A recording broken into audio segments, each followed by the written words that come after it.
පින්තුනි භාග්‍යතුන් වහන්සේගේ දේශනා ප්‍රාතිහාර්ය එක ප්‍රාතිහාර්යක්ම තමයි. උන්වහන්සේ රජ කෙනෙකුට ධර්මය කියලා දෙද්දි ඒ රජුරවන්ට තේරෙන විදිහට උදාහරණ තමයි ගන්න. ගොවියෙකුට දහම් කාරණාවක් කියලා දෙද්දි ඒ ගොවියට තේරෙන විදිහට ඒ ගොවිතැනට අදාළ වෙන විදිහේ උපමා ආදී අරගෙන තමයි ධර්මයේ දේශනා කරන්නේ. ඒ වගේ උන්වහන්සේ සතුව පුදුම ප්‍රාතිහාර්ය දහම් ප්‍රාතිහාර්යයක් තිබ්බ ධර්මයේ දේශනා කරද්දී. ඉතින් මේ ඒ වගේම සිදුවීමක් භාග්‍යතුන් වහන්සේ ජේතවනාරාමේ වැඩ ඉන්නකොට උන්වහන්සේගේ මහා කරුණා සමාපත්තියෙන් උන්වහන්සේ දැක්කා එක්තරා බ්‍රාහ්මණෙක් ගොවිතැන් කරන. එයා බෞද්ධ නෙමෙයි. භාග්‍යතුන් වහන්සේ දවසක් මේ බ්‍රාහ්මණයා ගොවිතැන් කරන තැනට ගියා. වැඩියට ඒ බ්‍රාහ්මණයා හැම භාග්‍යතුන් වහන්සේව සරණ ගිහිල්ලා එහෙම පැහැදීමක් තිබ්බ කෙනෙක් නෙමෙයි. ඉතින් මේ බ්‍රාහ්මණයා තමන්ගේ වැඩේ කරගෙන හිටියා. භාග්‍යතුන් වහන්සේ අහනවා පින්වත් බ්‍රාහ්මණය මේ මොකද කරන්නේ කියලා. එතකොට බ්‍රාහ්මණයා කියනවා මම මේ කුඹුරක් කෙතක් අස්වද්දන්න ලෑස්ති වෙනවා කියලා. ඉතින් එහෙමද පින්වත කියලා භාග්‍යතුන් වහන්සේත් ආයි වඩිනවා. ආයමත් ටික දවසක් ගිහලා භාග්‍යතුන් වහන්සේ අර බ්‍රාහ්මණයා ඉන්න තැනට වඩිනවා. වැඩලා අහනවා පින්වත් බ්‍රාහ්මණයා අද මොකද්ද කරන්නේ? එතකොට අර බ්‍රාහ්මණයා නැත්තම් ඒ ගොවියා කියනවා බවත් ගෞතමේනි අද මේ සීසානවා. ඉතින් එදත් භාග්‍යතුන් වහන්සේ ආහෙමද කියලා පිටත්. මේ විදිහට මේ අස්වැන්න පැහැෙනකම්ම භාග්‍යතුන් වහන්සේ සැරින් සැරේ වැඩම කරලා මේ බ්‍රාහ්මණයත් එක්ක කතා කරනවා. එතකොට මේ බ්‍රාහ්මණයටත් හිත මිත්‍රකමක් ඇති වුණා භාග්‍යතුන් වහන්සේත් එක්ක. කොච්චර හිතවත් වුණාද කියනවනම් මේ බ්‍රාහ්මණයා භාග්‍යතුන් වහන්සේට කියනවා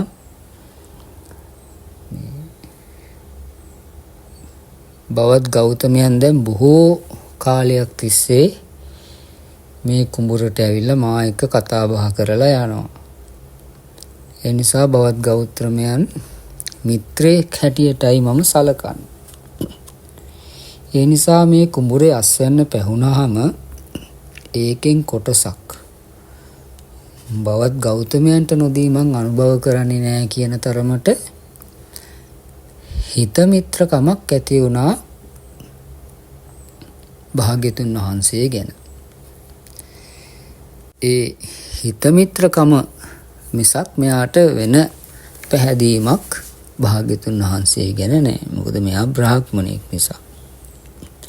ඉතින් දැන් මේ විදියට ගොයම හොඳට පැහිලා දැන් බ්‍රාහ්මණයා තීරණය කරනවා මං අහවල් දවසේ අස්වැන්න නෙලනවා කියලා. එහෙම හිතාගෙන ඉන්නකොට අස්වැන්න නෙලන්න තියෙන්නේ හෙට නම්. ඊට කලින් දවසේ මහා වැස්සක් ඇවිල්ලා ධාරානිපාත වර්ෂාවක් වැහැලා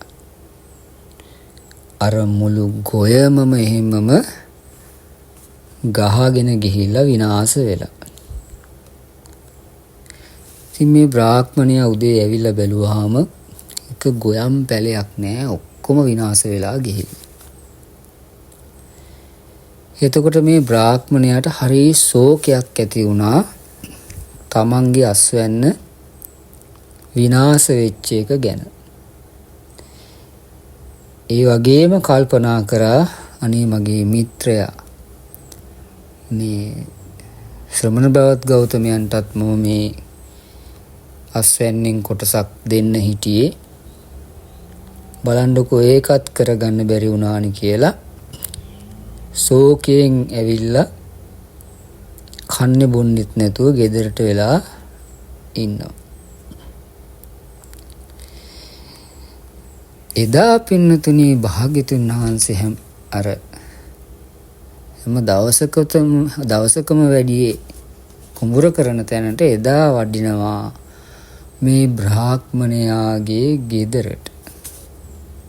බ්‍රාහ්මණයාගේ ගෙදරට වැඩම කරලා බ්‍රාහ්මණයාගෙන් අහනවා මොකද උනේ කියලා. එතකොට බ්‍රාහ්මණයා කියනවා බවත් ගෞතමයෝ බලන්නකො මම මේ මෙච්චර මහන්සි වෙලා මේ කුඹුර කරා මම කල්පනා කරන් හිටියේ මගේ මිත්‍රයා වෙච්ච ඔබටත් මේකෙන් කොටසක් දීලා මිසක් මම පරිභෝජනයට ගන්නේ නෑ කියලා බලන්නකො ඒ වුණාට වෙච්ච විනාශේ මේ නිසා මගේ හිත හරියට රිදිලා තියෙන්නේ. ඉතින් මේ ශෝකය නිසා මට කන්නත් බෑ බොන්නත් බෑ මං ජීවිත අපේක්ෂාව අතහැරලා ඉන්නවා කියලා කියන්නේ ජීවිතේම එපා වෙලා කියලා කියනවා. එතකොට භාග්‍යතුන් වහන්සේ අහනවා බ්‍රාහ්මණය ඔබ දන්නවද ඔය ශෝකයට හේතුව කියලා? එතකොට මේ බ්‍රාහ්මණයා කියනවා හේතුව නම් දන්නේ නැහැ කියලා. ඔබ දන්නවද කියලා අහනවා භාග්‍යතුන් වහන්සේ. භාග්‍යතුන් වහන්සේ කියනවා මම නම් හේතුව දන්නවා කියලා හරි ලස්සන ගාතාවක් දේශනා කරනවා පින්නතුනි. දහම් පදයක් දේශනා කරනවා. අපි පුංචි කාලේ ඉඳලා මේවා අහලා තියෙනවා. අපි අහලා තියෙන්නේ පාඩම් කරලා තියෙන්නේ එක්ක විභාගයක් ලියන්න. ඒ ඇරෙන අවබෝධයක් සඳහා නෙමෙයි අපි මේවා පුංචි කාලේ ඉඳලා අහලා පාඩම් කරලා තියෙන්නේ බොහෝ වෙලාවට. මොකද්ද දේශනා කරපු ධර්ම පාඨය නැත්තම් ඒ කොටස තණ්හාය ජායති සෝකෝ තණ්හාය ජායති භයං තණ්හාය විප්පමුත්තස්ස නත්ති සෝකෝ කුතෝ භයං. තණ්හාව නිසා ශෝකය හට ගන්නවා. ශෝකය උපදිනවා. තණ්හාව නිසා භය හට ගන්නවා.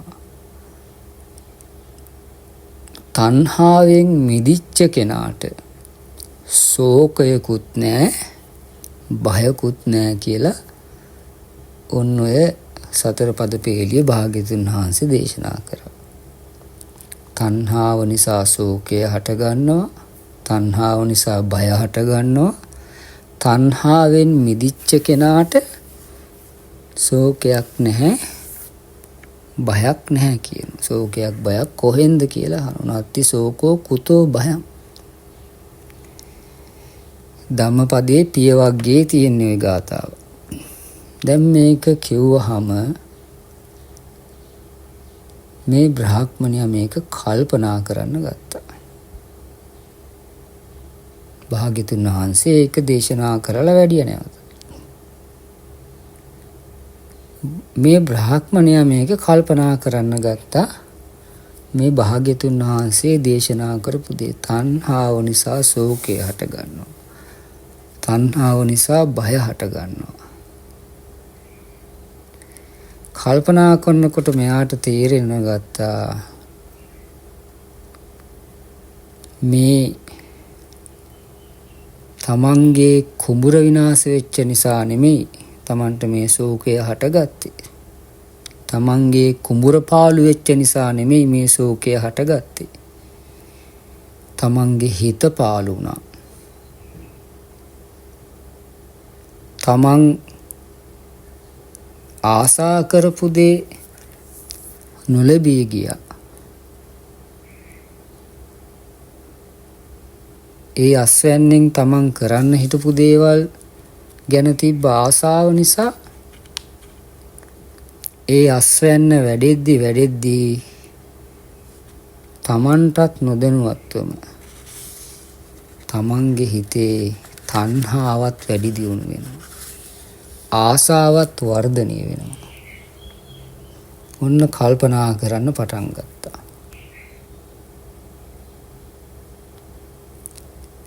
කල්පනා කරනකොට මේ බ්‍රාහ්මණයාට තේරුණා මේ භාග්‍යතුන් වහන්සේ දේශනා කරපු දේ සත්‍යයි කියලා. තණ්හාය ජායති සෝකෝ. තණ්හාය ජායති භය. තණ්හාව නිසා ශෝකය හට ගන්නවා. තණ්හාව නිසා ශෝකය භය හට ගන්නවා.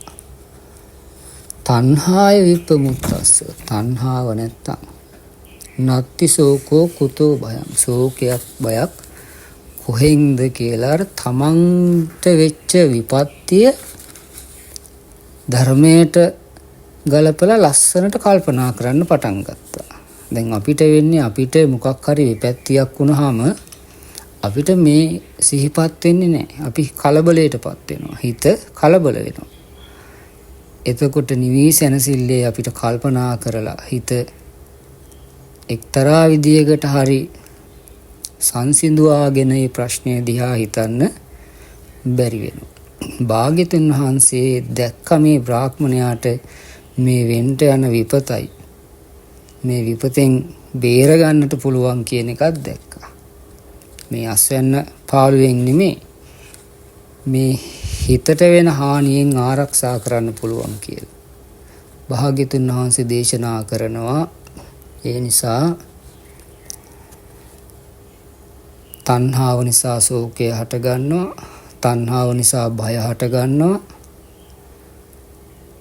තණ්හාව නැති කරලා දැම්මුත් ඒ ශෝකයයි බයයි නැති වෙලා යනවා කියලා. එතකොට මේ බ්‍රාහ්මණයා මොකද්ද කරේ? අර පාළු වෙලා විනාශ වෙලා ගිය කුඹුර දිහා බලා හිටපු බ්‍රාහ්මණයා තමන්ගේ හිත දිහා බලන්න ගත්තා. අන්න එතකොට තේරුණා මේ අස්වැන්න විනාශ වෙච්ච එක නෙමෙයි මේ ශෝකය හටගන්න හේතුව තමන්ගේ හිතේ තියෙන ගැටලුවක් කියලා. ඒ විදිහට නුවණින් කල්පනා කරන්න ගත්තාම ධර්මයේ සඳහන් වෙනවා මේ බ්‍රාහ්මණයා සෝතාපන්න ඵලයටපත් වුණා කියලා. හිතන පිළිවෙල වෙනස් වුණාම පින්නතුණි ප්‍රශ්නේ හරියටම තේරුම් ගන්න පුළුවන්. ඒ උත්තරේ හරියටම තේරුම් ගන්න පුළුවන්. ශෝකයෙන් කන්නේ බොන්නේ නැතුව පැත්තකට වෙලා හිටපු මේ බ්‍රාහ්මණයාට භාග්‍යතුන් වහන්සේ ඇවිල්ලා සතර පද පේලියක් දේශනා කරලා යනවා. මෙයා මොකද කරන්නේ? මෙයාට මේ විශේෂ ගෞරවයක් හිතවත් කමක් විශේෂ ගෞරවයක් තිබෙන්නේ අර කුඹුරට ඇවිල්ලා ගිය හිතවත් කම තිබ්බේ. ඒ හිත මිත්‍රකම නිසා තමයි භාග්‍යතුන් වහන්සේ එක්ක මෙයාගේ කතා බහක් තිබ්බේ. මෙයා කල්පනා කරන්න ගත්තා මේ මිත්‍රයා මොකද්ද කිව්වේ කියලා. එතකොට තේරුම් ගත්තා තණ්හාව නිසා ශෝකය හට ගන්නවා. තණ්හාව නිසා බය හට ගන්නවා. මේ තණ්හාව නැති වුණොත් නැති කළා දැම්මොත් ශෝකයකුත් නැහැ බයකුත් නැහැ කියලා. එතකොට බලන්න මේ බ්‍රාහ්මණයා සෝතාපන්න ඵලයටපත් වෙනවා. බලන්න භාග්‍යතුන් වහන්සේගේ මහා කරුණාව ඒ දේශනා ප්‍රාතිහාර්ය. එතකොට පින්නතුනි අපි වුණත් මේ ධර්ම කාරණා අහද්දී ඒවා ජීවිතයට ගලපා ගන්න උත්සාහ කරන්න ඕනේ. මුලින්ම සත්පුරුෂයන්, කල්යාණ මිත්‍රයන්ගේ ආශ්‍රයයටපත් වෙන්න ඕනේ. එතකොට ඒ කල්යාණ මිත්‍රයන්ගෙන්, සත්පුරුෂයන්ගෙන් ධර්මය අහන්න ලැබෙනවා. ඒ අහන ධර්මය නිකන් අහලා නවතින්නේ නැහැ. නුවණින් විමසනවා, කල්පනා කරනවා. එහෙම කරන කෙනා ප්‍රශ්නයක් ආව හෝ නැත, ඒක තමන්ගේ ජීවිතයට ගලපා ගන්නවා. ප්‍රශ්නයක් ආපුවාම වෙන අයට වඩා හොඳට එයා ඒක තමන්ගේ ජීවිතයට ගලපා ගන්නවා. විපත්තිය සම්පත්තියක් බවට පත් කර ගන්නවා. ඉතින් පින්නතුනි, බුදුරජාණන් වහන්සේ දැන් මේ තණ්හාව ගැන ගොඩාක් දේශනා අපිට කියන්න පුළුවන්. භාග්‍යවතුන් වහන්සේ කියලා දීපු. දැන් බලන්න, භාග්‍යවතුන් වහන්සේ දේශනා කරනවා තණ්හාව හටගත්තොත් හටගන්නේ කොහෙද? තණ්හාව පැවතුනොත් පවතින්නේ කොහෙද කියලා.